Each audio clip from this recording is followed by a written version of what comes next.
Great. So I'd like to introduce our speaker. Our speaker is Juan Toledo. He's a Spanish teacher at St. Michael's College, St. Michael's in Southwark. He studied chemistry in Bogota and did a BA in English and philosophy at Birkbeck College in London, and then went on to do an MA in Hispanic Studies and Translation. He's an editor of a cultural magazine called Perro Negro, the Black Dog. And he also produces materials on podcasts called Artefacto, which is a cultural podcast called ZTR Radio. And I've had the privilege of producing podcasts with him as well on various occasions. So we're very privileged to have him speak to us about his native Colombia. And I'm going to pass over to Juan in just a second, but just a few housekeeping rules before we get going. So we should have a question and answer section at the bottom. That is if you wish to ask any questions during the course of the talk. These questions will then be picked up at the end of the talk in about 35-40 minutes time or so. At that point, between me and Lucien, who's helping us out, we will ask the questions on your behalf. And at that point, Juan will take those questions. So please feel free to be interactive in that question and answer section, which is at the bottom of your screen. We've got 44 participants, which is great for our last series of Thinking Matters talks.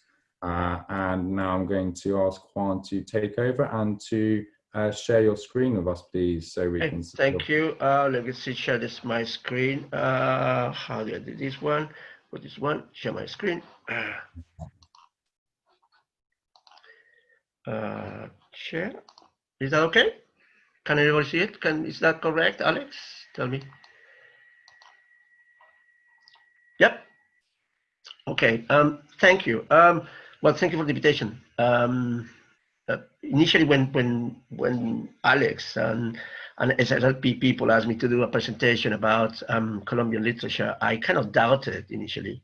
I prefer more to talk about Latin American literatures in general, mainly because I'm biased, mainly because I think that Latin American literature is the best literature has been produced in the 20th century, in the second half of the 20th century, and I can debate, about that for hours. But then I thought about Colombia, and one of the things about Colombia is that everybody imagines Colombia is a country of magic realism, and there's only one writer, Gabriel Garcia Marquez. And also the projection of the image that Colombia has around the world. So I thought, okay, let's have a go. So I have selected 4 novels, which I hope will be of your interest, at least in the way I present them. My aim is for you to learn a little bit about Colombia, first aim. Hopefully I might succeed on that. Let's see how it goes. But the second aim, and a more ambitious one, is perhaps to persuade you to read the books, either in Spanish or in English. I also selected books that have been translated into English. So there you are. And what I have done, and I put a kind of prosaic title, which is 100 Years of Colombian Solitude. It is a kind of Colombian solitude in the sense of what is acknowledged as the literary imprints of Colombia in the Spanish-speaking world and in the world, beyond Gabriel Garcia Marquez. And he's the last writer we're going to talk about today. But I'm going to start by showing you Colombia. Colombia and why Colombia is important, and in certain ways explaining the kind of novels that have come out of the country. To my mind, and something that I said to my students at St. Michael's and other schools where I have taught, is that Colombia is in the middle, but it's not part of the 4 corners of the Spanish-speaking world. The Spanish-speaking world has 4 places which are crucial for the culture and the development, as we know, of the Hispanic cultures. And it's obviously Spain, La Madre Patria, the mother country, the conquistadores came from there, of course. Then you got Mexico, which has the Indian element of the culture. Then you have Cuba, a small island with a small population. Our Ireland, so to speak, has produced an amazing amount of culture, and not so much literature after the revolution, has to be said, outside Cuba. And it has the black roots. Cuba has the black roots. It's something which has been sort of permeated through music mainly. And then we got Argentina, which is the European roots, which are not Spanish. So the Jewish, the Polish, the Russians, and the Italian roots, Argentina. Colombia is in the middle of all that, particularly if you think about Cuba, Argentina, and Colombia. My father used to say that one of the problems of Colombia was it was a country between Mexico and Argentina, but he used to say the music, a country between tango and ranchera. And anybody who knows about Latin America, tango and rancheras are sort of kind of folk music, which, like any other folk music, is extremely sad.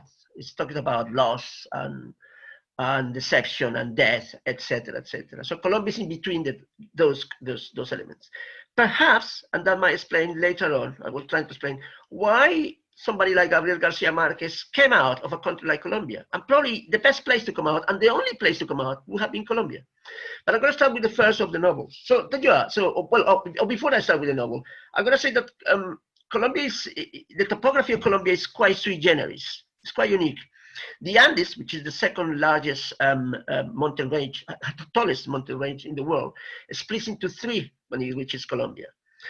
And Colombia has an area of 1.14 million square kilometers. That's twice the size of Spain, and it's about 4.5 times the size of the UK. So the regions of Colombia are quite distinctive. One is the Caribbean region is very different from the interior, which is the mountains. And the mountains are very different from the plains, and completely different from the jungle, for example. A third of the country is covered in jungle in Colombia. It's a huge factor, having a huge factor in terms of literature, but in terms of politics, in terms of the drug trafficking, for example. Many of the labs to produce drugs were in the jungle in Colombia. But also things like guerrilla fighters. They went to the jungle. In other words, the jungle is a place where you can disappear. You can actually disappear. And this first novel that we're going to talk about, that's what actually happens. People disappear into the jungle. And this novel was written in 1924, and it's called La Voragine. La Voragine in Spanish is different, has been translated into English like The Vortex. There are two translations into English. It's a remarkable novel. It's really unique. There's nothing like that in Spanish-speaking literature. It is a novel about the exploitation of rubber in the Amazon jungle. I mean, the Amazons of Colombia. Rubber was a huge product in the 1920s, enormous. And rubber was basically produced mainly for the productions of automobiles, and the wheels. So there was a huge demand on the kind of industrialized world to have this product, rubber. Now, to get to rubber, you need to kind of get into the jungle. You cannot cut the tree. You need to kind of make cuts, longitudinal cuts on the bark of the tree in order to extract the rubber, a white liquid, and then sell it. Okay, he was a lawyer, from the interior of the country. He was born in Tolima. Those images that you have is a part of the country, un municipio, which is a sort of kind of a shire. You could call it as a shire. It has been named after him. Okay, and it's called. It has his name, and it's an amazing place because it also has an ecological park. So Jose Eustacio Rivera, and this is Rivera in Huila, Colombia. He was a lawyer, and he basically became a boundary commissioner for the government. He was working for a petrol company too, but also the government asked him to look at the boundaries with countries like Brazil and Venezuela. And then he went there and spent about 4 years in that part, and then he discovered what it was like, the exploitation of rubber in the Amazon jungles. So he came back. He got ill, and then came back, and he started to write a novel in Sogamoso. The entire novel was written by hand. This is the first page of the novel, which is now kept in the National Library in Bogotá, in Colombia, Banco de la República, which is the equivalent to a National Library. And it was written entirely by hand. That's the cover of the first edition. And then he knew he had produced a very, very unique book. Now, in terms of the language itself of the book, it's quite unique. It's very florid. It has this sort of kind of pastiche sort of elements. And it's like, it has these elements of sort of kind of old romanticism, also with sort of kind of a sort of kind of social critique introduced with this romanticism. Now, the pastiche comes from because he uses. One thing that people have to remember is that in Latin America, we never had the romantic movement. So we have what we call modernismo that became much later in the 1980s and 90s, particularly with somebody called Rubén Darío, who was a poet from Nicaragua. and another Colombian poet, Jose Asunción Silva. So that was late, sort of kind of late romanticism. The Romantics, if anybody knows about the Romantics mythologize in certain ways the idea of the landscape, of the country, of the countryside as a landscape, as a source of national narrative, something that gives us identity. Here, the landscape is completely different. This is the jungle. And not the jungle in a way of nature loving you, or Mother Nature as a kind of benefactor. No, quite the opposite. Nature as more or less like Nietzsche, the German philosopher, imagined it. Something completely indifferent to us and something that can kill us. We are the ones who humanize nature. We are the ones who give nature sort of kind of human qualities. But nature is totally indifferent to us. That is in the novel. And the novel moves very, very strangely, because what happened is the story is about this poet, Arturo Cova. Arturo Cova is about autobiographical. Jose Eustacio Rivera also was a poet, and kind of fairly well-known poet. And in the book, one of the bad guys recognizes him, and he flatters him. So, oh, you are a great poet that we know in the country, etc., etc., etc. And he gets into a relationship with a young woman, and he doesn't want to marry her. So because he doesn't want to marry her, they have to leave Bogota, which is the capital, and they go to the plains. The plains is when the cattle owners and the production of meat in Colombia. And he spends some time there. But then there's a lot of things happening. It's a very fast-moving novel. A lot of things happen all the time. It's like an action novel, almost. Then he's separated from her. And in chasing her and the people that went, took her away, he goes into the jungle, and then he discovered the exploitations of rubber. And then the book becomes a social critique. It's quite brutal. It's a very violent novel. And this is something important as a Colombian. This is the opening of the book. It said, before I fell in love with any woman, I gambled my heart with destiny, and it was won by violence. Now, violence is an element which is central to the Colombian history. That's one of the sad problems about Colombia, violence. Violence has been central throughout history in Colombia. And the novels, in certain ways, the novels that we are dealing today with, they are violent. So there's violence in those novels. There are no romantic visions of the world by any standards. They are kind of brutal, statements about the world we live in today.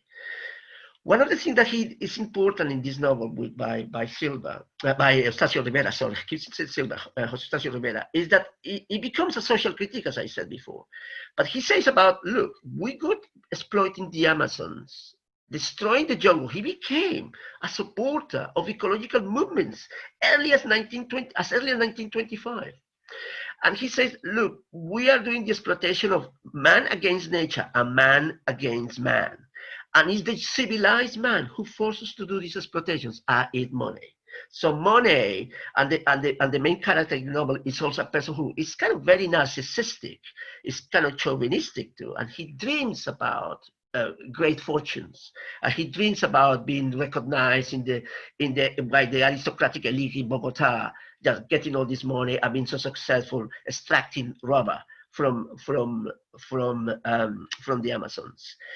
Needless to say, the novel it doesn't have a happy ending, but it has an opening ending, which is very interesting.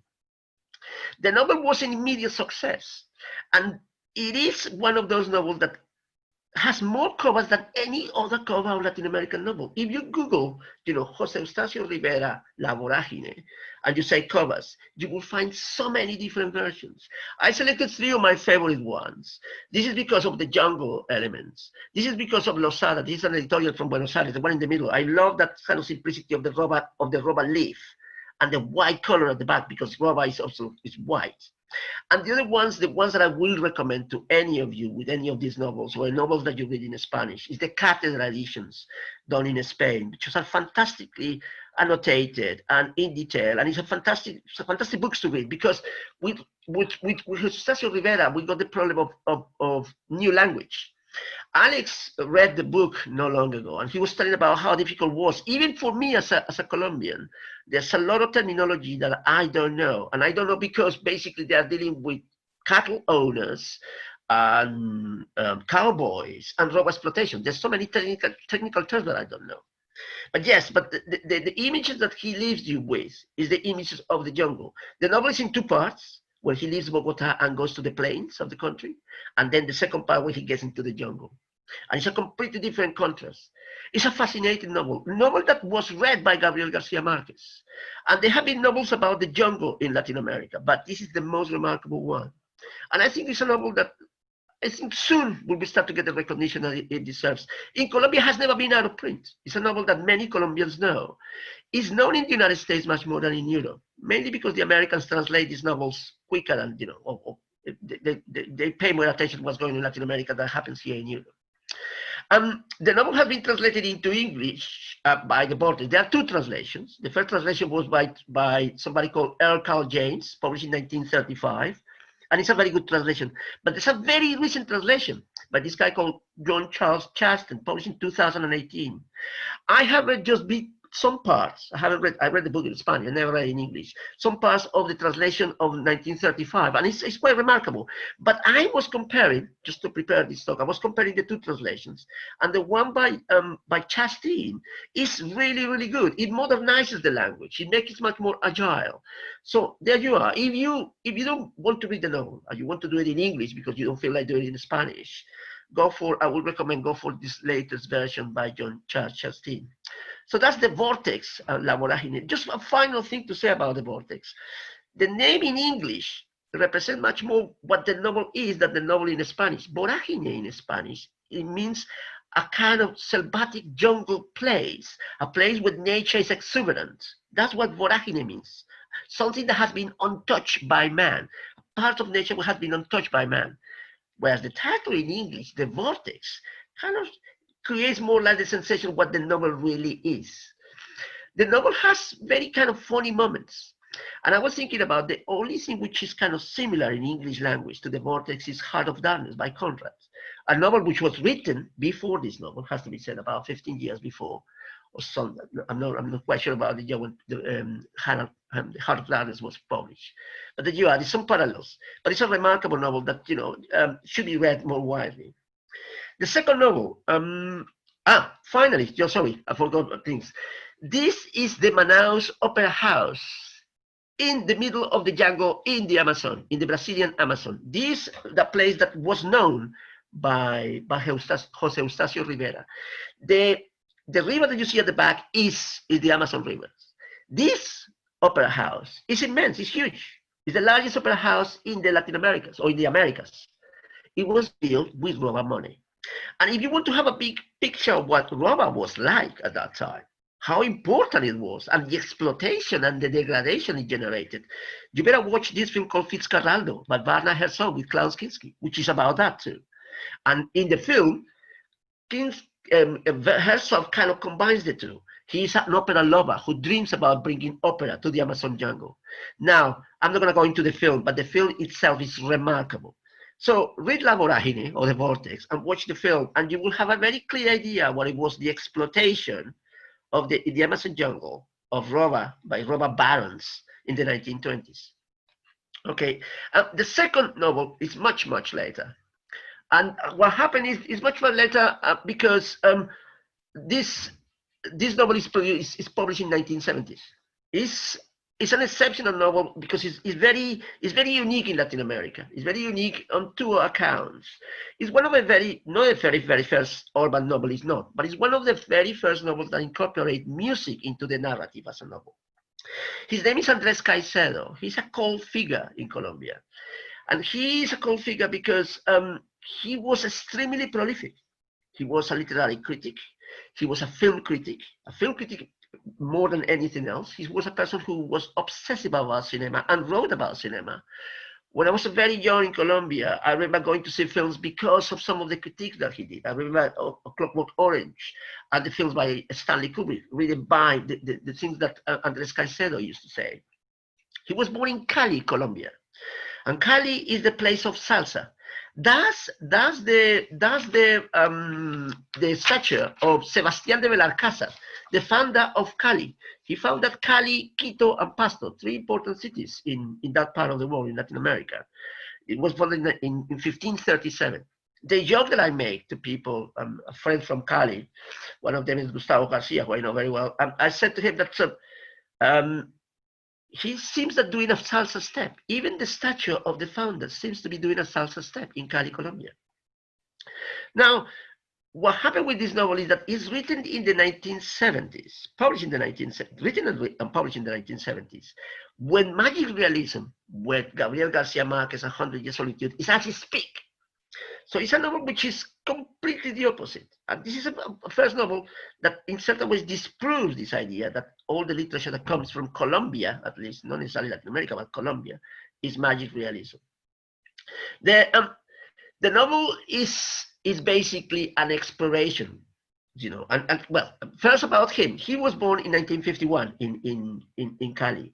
He was from a well-to-do family, and he then went to the United States because he wanted to be a scriptwriter. So first he went to Hollywood, and then he went to New York. And in New York, he failed, basically. He failed not only in California, but also in New York to become a scriptwriter, to get involved in television or cinema. And then he returned to Colombia. And he returned disillusioned because he thought he was going to succeed there. And on his return, he was a person who used to like rock music. And on his return, he encountered that in Cali, there's this new phenomenon, salsa music. Now, salsa is a curious thing to say because salsa is you could argue that salsa is part of the cultural process that defined Latin America in the 70s. I would say two fundamental processes defined Latin America in the 70s. First, the novels, and then you would argue magic realism, but what we call the boom, the literary boom of Latin America. And secondly, salsa music. But the interesting thing about salsa music is that salsa music was not created in Latin America. It was created by Puerto Ricans living in New York, following the novels of the models of the big American bands. So salsa was a sort of kind of, and Puerto Rico at the time, people don't know this that much, but there was terrorist movements, separatist movements, done by Puerto Ricans in the United States. For example, they planted a bomb in the World Trade Center. The first bomb that they planted was, in the World Trade Center. It was a Puerto Rican not separatist, but independence movement. Puerto Rico is un estado anexo. It's an annexed state of the United States. So they have the dollar, they can travel, but they cannot vote. So they have their own political system, but they are sort of kind of annexed to the United States, but they are not part of the Union. I don't know, and they voted recently if they wanted to become totally independent, and they decided against becoming totally independent. So there was a huge movement of Puerto Ricans in New York, and they created salsa. Salsa then came out of the United States and went and finished in a place called Colombia, well, in Cali, in a place called Cali, or the city called Cali. But why Cali? Why not another city? There's another city in the north of Colombia called Barranquilla, which also is a big city, has black culture, but why Cali became the center of the salsa in Colombia? Mainly because it has a strong black culture from the Pacific, and also it's a very hedonistic. It's a nice city with a lovely climate, and people are very, very vivacious. And the women from Cali are known to be, well, supposedly they are supposed to be much more extrovert and beautiful, etc., etc. But there's something else. The music in Cali, the salsa in Cali, used to be played the 33.5 revolutions per minute of the long plays used to be played faster in Cali, 45 revolutions per minute.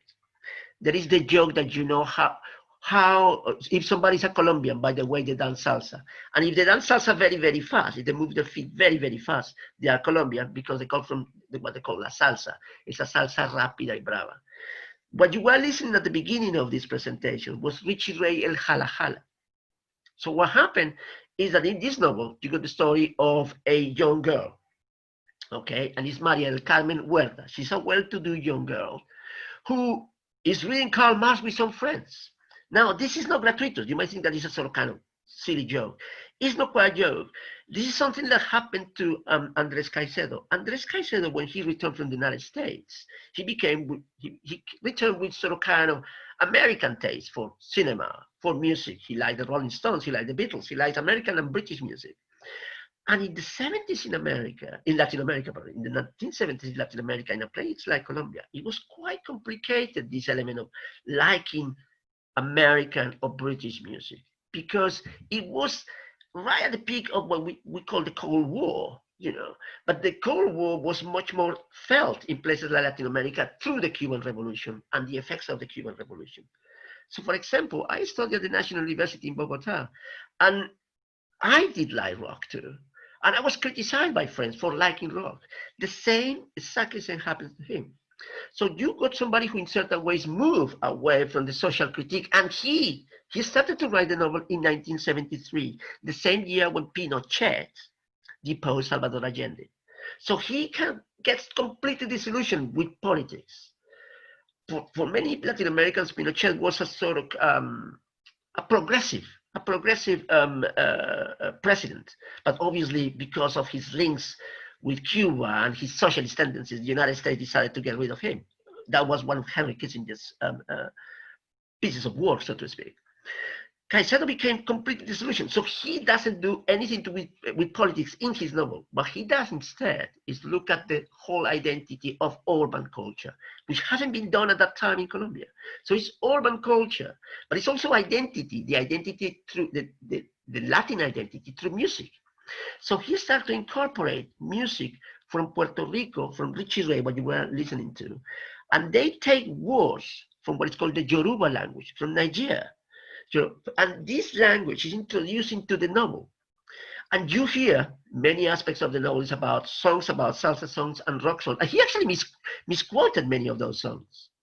Now, the novel is about this young girl, which could be him actually, basically saying no to politics, no to that kind of well-to-do middle-class life that she has, boring according to her life in Cali, and start to discover the city. And then she discovers, obviously, the relationship that she has with other people from poorer neighborhoods. And she goes into this sort of kind of life, these lifestyles of dancing and drugs and things like that. So that's an element of culture that, it was not known.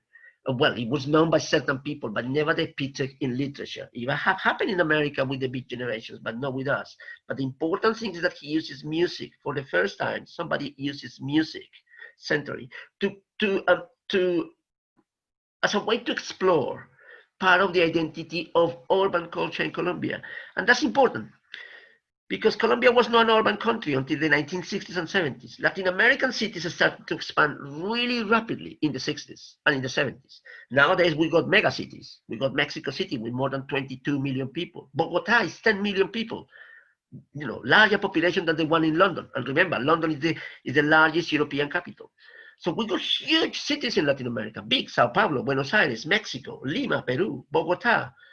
This is part of that narrative that until then didn't happen, and in fact hasn't happened that often. There are novels about Buenos Aires, there are some novels about Mexico, there are not many novels about Colombian cities. This is one of the very, very few, and also that use popular culture to analyze it, to present the whole idea about identity.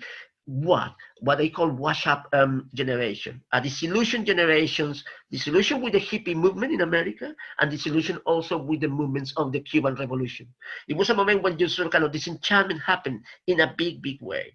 Remember, in Europe, you were having punk. We were having a counterculture with Andrés Caicedo. The novel has been translated very recently in a beautiful, brilliant translation by Frank Winnie as part of the Penguin Modern Classics. Now, I have spoken to Winnie. I know him, and we did a couple of programs with him, and he's some kind of personal friend. The terminology that Andrés Caicedo uses in the novel is such that it's very difficult to translate certain aspects. Frank, the way that he translated the novel, through a friend, he met a Colombian woman who used to clean flats near where he used to live. Or he used to clean the flat of one of his friends. And she was the main assistant, so to speak, the main consultant for the terminology of Cali. She was from Cali, as it happens, for the terminology that Caicedo uses. And if you read the translation, which is a brilliant translation, it reads very, very, very well, you will have an element of words that, of the Colombianness of the novel, because quite rightly, Frank Winnie didn't translate all the words. Like, for example, monísima You know, blondissima. Mona in Colombian slang, it means a blonde woman. And in the novel, she said, "Soy Mona monísima." That's how the novel starts. You know, the main character speaking. So it's a brilliant job, and it was job done by sheer chance. And this is a book that, you know, should be also read by many people.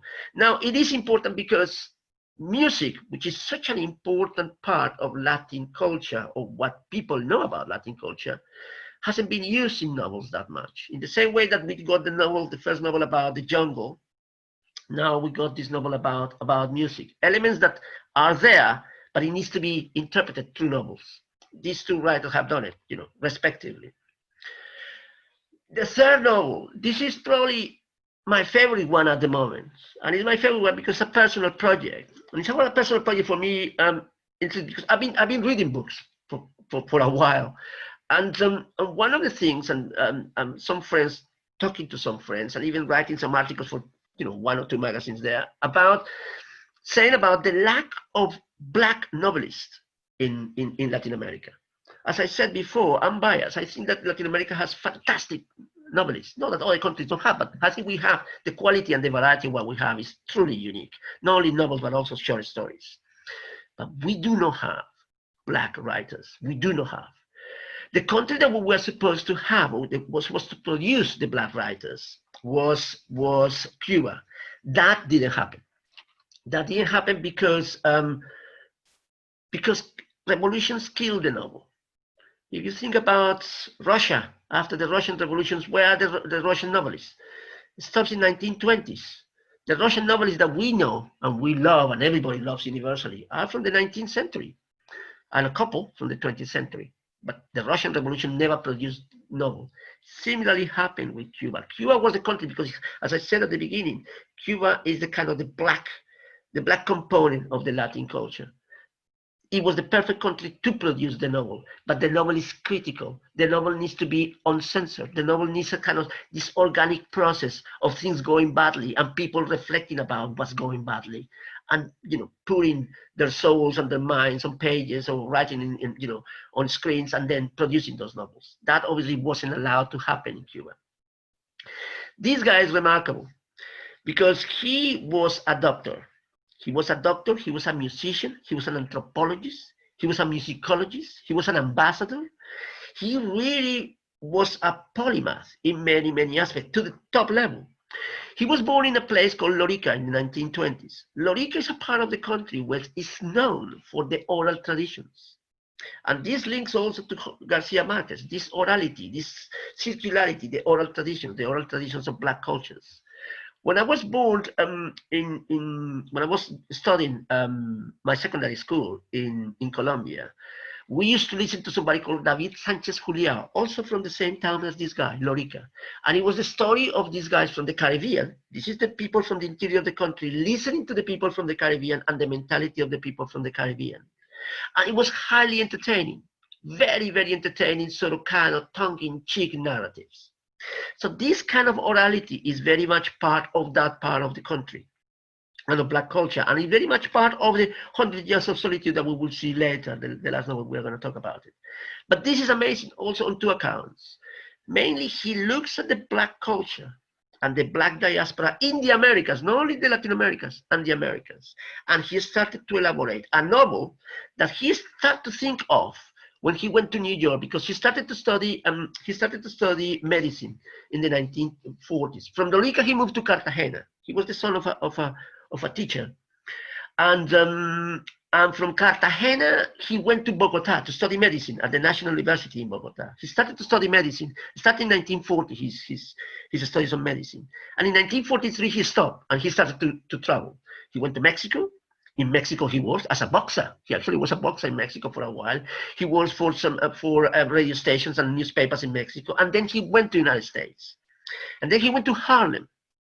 In 1944 and 45, he was in Harlem, and he was seeing what it was called at that time Harlem Renaissance, and that marked him. He then saw the possibility of the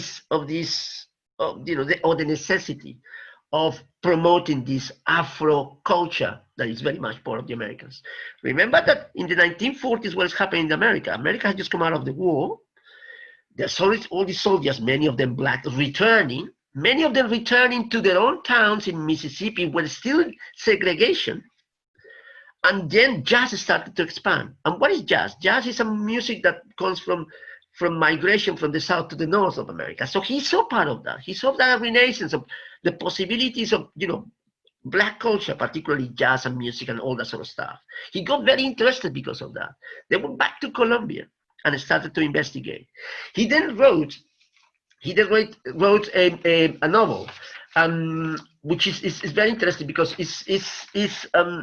well, first with his sister, he started to create he decided to become a musicologist and anthropologist, and started to gather music from the Black cultures of Colombia initially, and presented to the rest of Colombia. So he did a kind of an Afro-cultural festival in Bogota in the 1940s, at the end of the 1940s. He got criticized for that because people thought that was kind of, in certain ways, segregationist, that it was separating from the rest of the country, which it wasn't. He was basically pointing out that disadvantage of many Black Colombians at that time.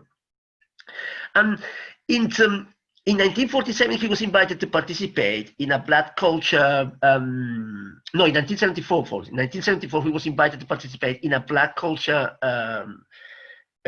congress in Senegal. Okay, but that time he'd been thinking about this novel. This is 1974. He has written a novel. I got my point at this. He has written a novel in 1964. Which was called Chima is Born a Saint.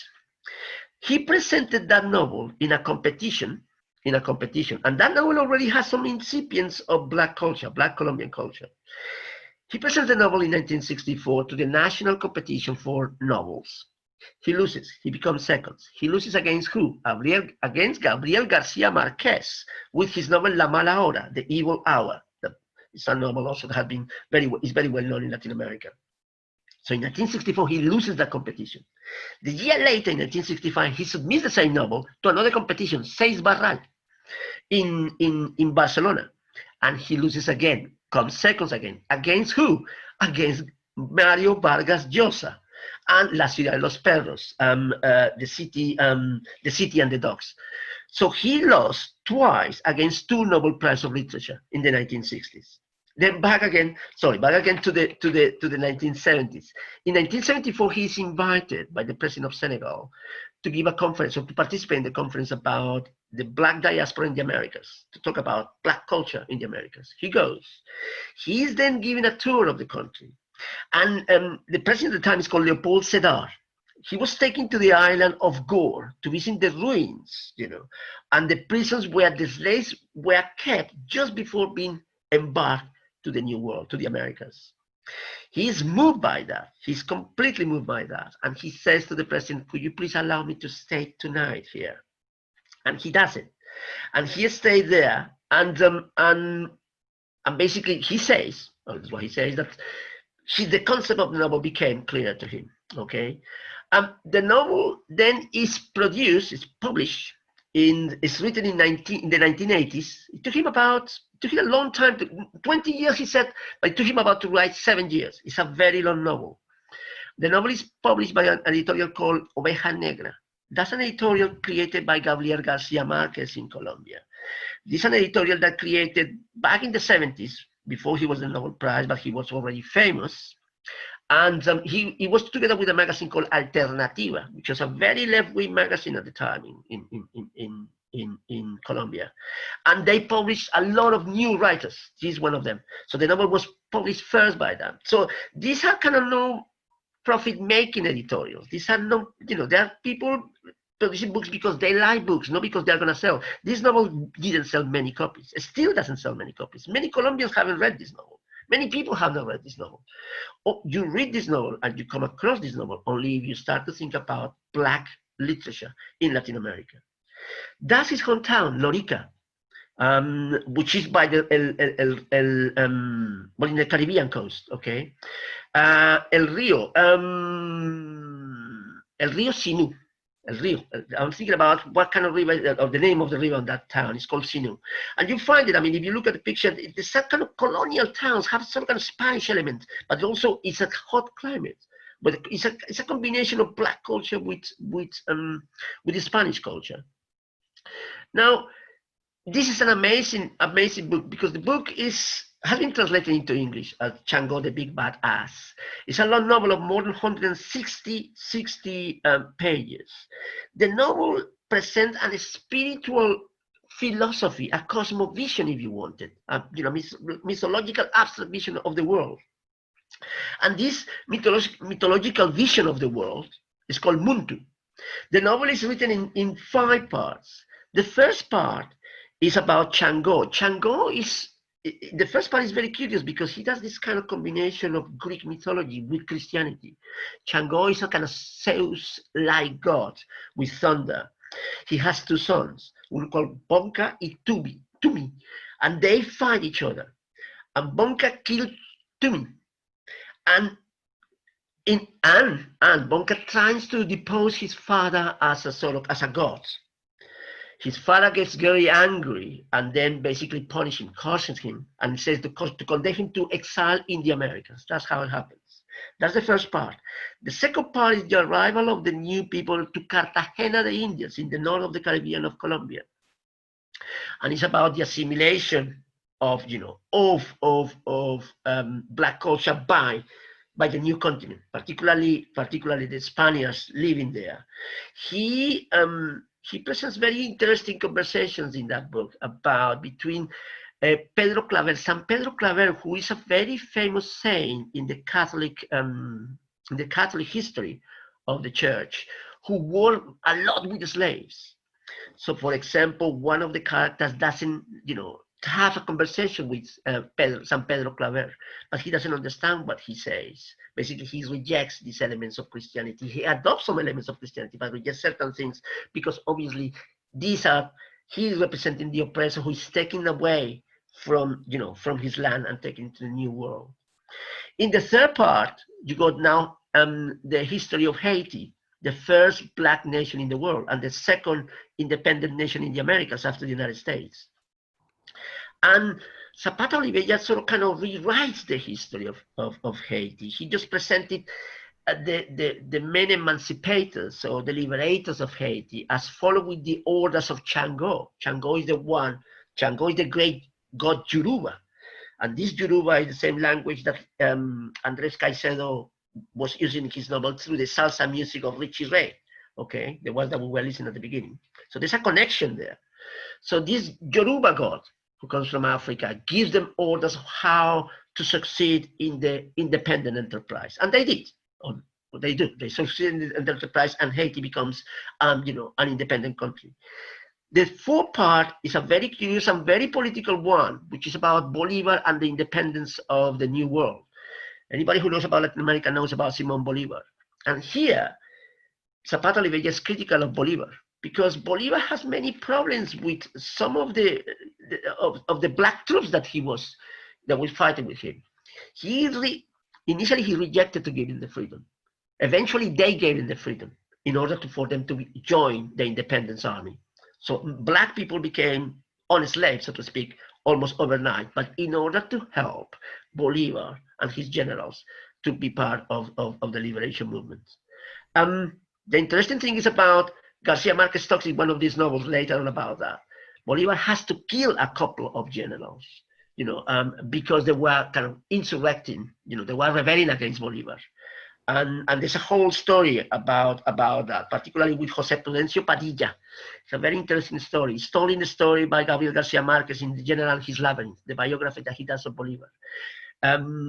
Zapata Olivella touches on that story too. So, and finally he finished in the Americas, in the United States, where he said that where the threads of bloods that had been running through the Americas from Africa need to be heard, and then through people who embrace this Muntu philosophy, and people who embrace this Muntu philosophy are people like Malcolm X, Nat Turner, Marcus Garvey. So some people of the Black liberation movement of the 60s. So incorporates that into that.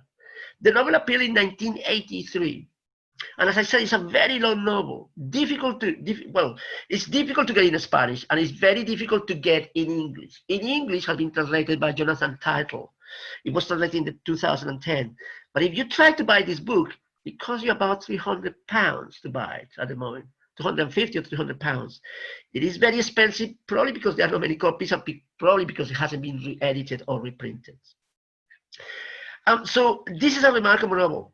A novel that basically has the BL movement represented in every possible way, but represented even before that, and in a continental version, not only Colombian version. And that's something that the characteristic of all these novels. These novels are not only about Colombia per se. So they are novels in certain ways project Colombia in an international way, or problems that are felt by everybody else, in other words, particularly in certain parts of the world more than others. And we are coming to the last novel. And the last novel is Gabriel Garcia Marquez. I'm going to talk very, very quickly about that because I know we are running out of time. Brilliant novel, incredible, massive success. He printed in Argentina. This is his with things, printed in Argentina or published in Argentina for the first time in 1967. The other important thing to say about this is that Gabriel Garcia Marquez is not only magic realism. In fact, most of his books are not magic realisms. Two of the books appears on the A-level curriculum for Spanish students, which is El Coronel no tiene quien le escriba, before 100 Years of Solitude, and some of the characters, some of the descriptions that happen later in 100 Years of Solitude are mentioned in El Coronel no tiene quien le escriba, and the other one is Crónica de una muerte anunciada, completely different, just much later books. Gabriel Garcia Marquez has a quality in his writing that perhaps validates just the reason for learning Spanish. If you have one reason for learning Spanish, and it's to read Garcia Marquez, is a very, very valid one. He is one of the best writers in the Spanish language. It's delightful to read him, as delightful it is to read José Eustacio Rivera, the first one. But Gabriel Garcia Marquez is truly, truly original. If you read a book, if you read 100 Years of Solitude in Spanish, go for the Cathedral edition, okay? And it's a book that I think that can be read, because in the way it's written, it can be read by people in Turkey, in Palestine, in Bolivia, in Vietnam, in many parts of the world, people who are left outside history, not for the winners of history, but the losers of history. And it's about losing in history. And the translation in English is by Gregory Rabassa, which is a brilliant translation done in the 1970s. Is basically the only and the genuine translation. I don't think it will be retranslated. I have read it in English, and it's that good too. It's brilliant. I think that's it, because otherwise I will not have time to, you will not have time to ask questions. So back to you, Alex. Sorry about going for a few extra minutes. No problem, just 1 second. Okay. So, can you hear me okay? I can hear you, yeah. Excellent. Okay, I'm going to, Juan, I was just thinking, because we don't have that much time, should we leave video and go straight to the questions? Yeah, let's go to his questions. Yeah, let's go to the questions. Lucien, at this point, can I get Lucien on board? Can you just unmute yourself, please, Lucien? Yep, I'm here. Great. Okay, so before Lucien asks any questions, I might say, if I don't know the answers, I will say I don't know the answers. Okay, so I have to be honest with that one. Great. Okay, so we've got a bunch of really really good questions here. Lucien, do you want to kick us off with one of the questions asked by members of the audience?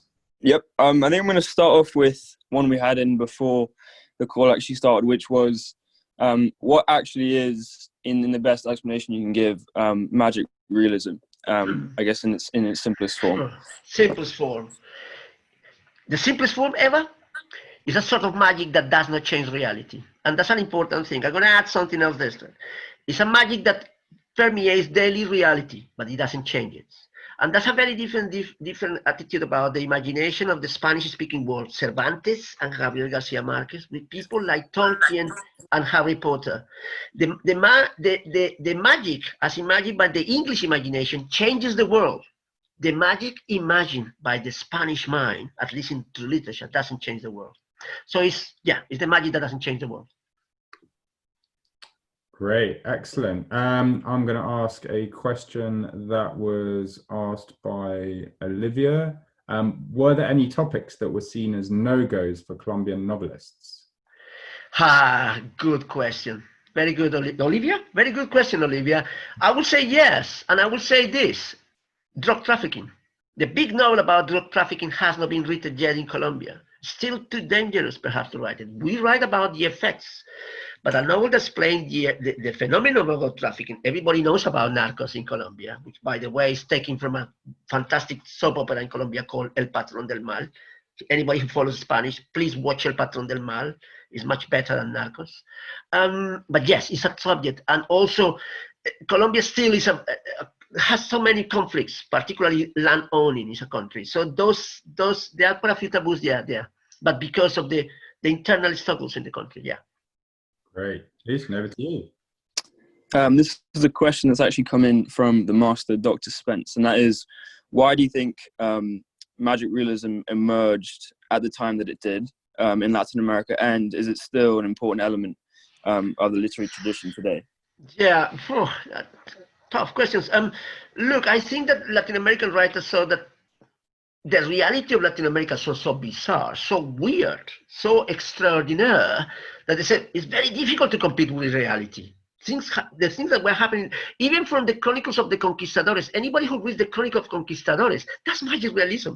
If you read about what those priests and the Conquistadores went through conquering Latin America, it's just pure magic realism. So it has always been this element of the nature. It's the nature. I think it's the nature is completely different. The jungle, the Amazon jungle, there's nothing like it almost anywhere in the world. In parts of Africa, perhaps certain jungles, but it is completely different. The topography, the jungle, the reality that you encounter, the physical reality, and then it comes the political reality, and then many other things. So it's no wonder it's fertile ground for imagining things in a different way, in a distorted way. I don't know. That's a wrong answer, but that would be my attempted answer to that question. Thank you. Juan, I've got one from Sophia. Thank you very much for your question, Sophia. What influence do you think the indigenous tribes of Colombia have had on its culture of superstition? Ooh, yes, in the black culture, definitely. More than the Indians, actually. Well, the Indians to certain elements, but the black culture, but the two mix. More the blacks than the Indian, I would say.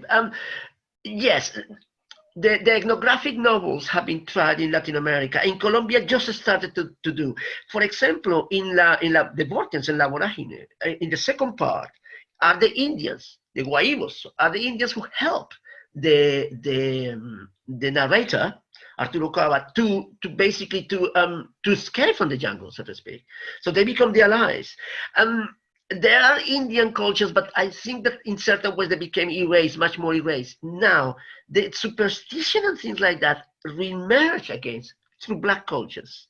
I don't know if that makes sense. The Spaniards managed to suppress a lot of the Indian superstition, but the superstition came back again, mainly through black cultures. Now we got a little combination of the two, but mainly the superstition that we experience it, and the superstition that, for example, you hear in 100 Years of Solitude and stuff like that, is black culture, is the orality of the black culture. Thank you very much. Lucian, I'll leave the final question to be picked up by you, please.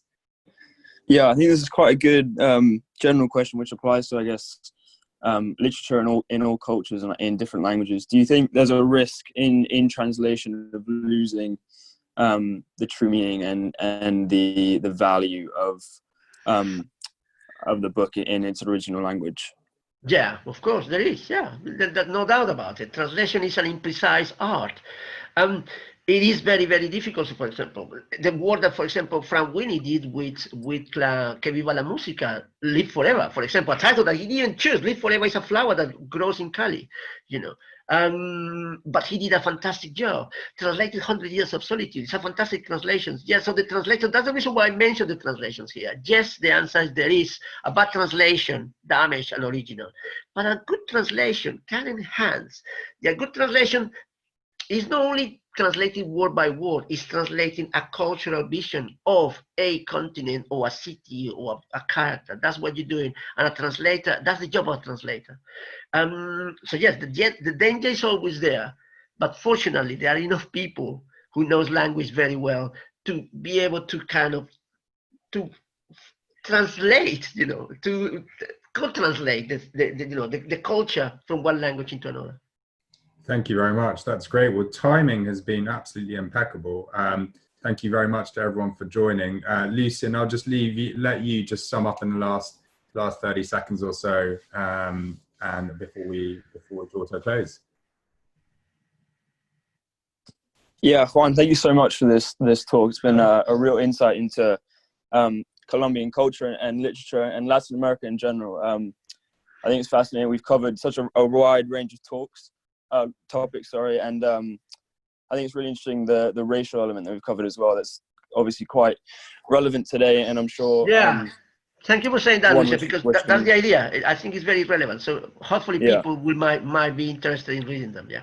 Yeah, and I know I've been inspired to at least explore some of these translations. I don't study Spanish myself, but I'm interested in exploring these novels in their English translations and doing more research on that. So thank you very much. No problem. Thank you, everyone, for coming. Thank you very much for your time at this busy moment in the school year. And that concludes our Thinking Matters series for the year. And I hope you've enjoyed all the talks that you've been able to attend. And I'm glad we've ended on such a high. So thank you to all of you for coming. Thank you to Lucien for helping out. And thank you very much to Juan for a lovely talk. Well, thank you. Thank you. Goodbye. Bye.